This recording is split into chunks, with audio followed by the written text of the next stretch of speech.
Hi, I'm NPC bodybuilder Sean Royer. I reside in Chicago, Illinois, and this is my true strength story. It was my senior year of college, and I was a running back. In the final quarter of my final game, I had a tackler come and hit me from the side, and it blew out my right ACL and my right leg.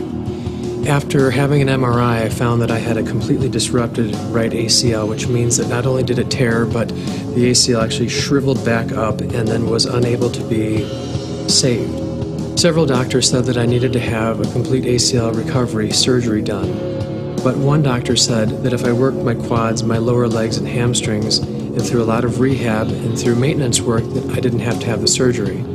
So I opted for his opinion and have worked my legs hard ever since. When the accident first happened and the injury first happened, it did change a lot of things because I wasn't able to do all the exercises that I wanted to do. I really had to focus more so on the knee, make sure that I wasn't overtraining it, but make sure that it was getting enough training to make the musculature strong enough to support. I believe my second semester senior year, after doing all the rehab, I really became more interested in bodybuilding. In a sense, I basically was bodybuilding. Even though it was just a right quad, I was starting to do very much isolation moves, a lot of different things with drop sets and playing with angles, different aspects of biomechanics.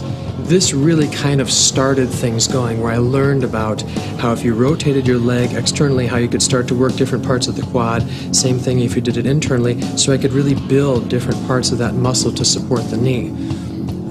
That coupled with the nutrition course that I took, I think really kind of set everything up. Knowing that if I didn't work my knee, I was going to have a result of pain in the knee.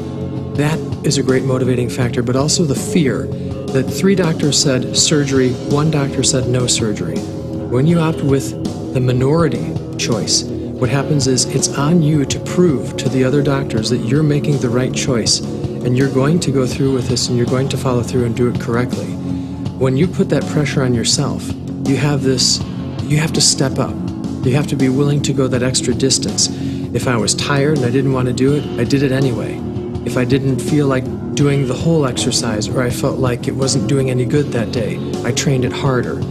If I felt like I was stalling at a certain point, I would train it differently. I would get into the pool, I would ride the bike, I would walk, I would do stuff with the quads, hamstrings, calves, isolation moves, all these different things, and all along working with the nutrition. At that time I was working a lot with eating rice and a lot of different carbohydrates, playing with the carbohydrates, whether it was potatoes and rice, not really knowing a whole lot, but knowing I was trying to feed something to make it grow.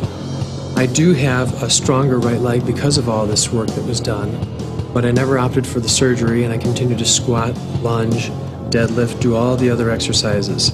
I don't wear wraps, nor do I wear any sort of neoprene brace at all, but realizing that there is something biomechanically wrong with the leg, I make sure that it gets trained and trained and trained. This, to me, also becomes part of what true strength really is.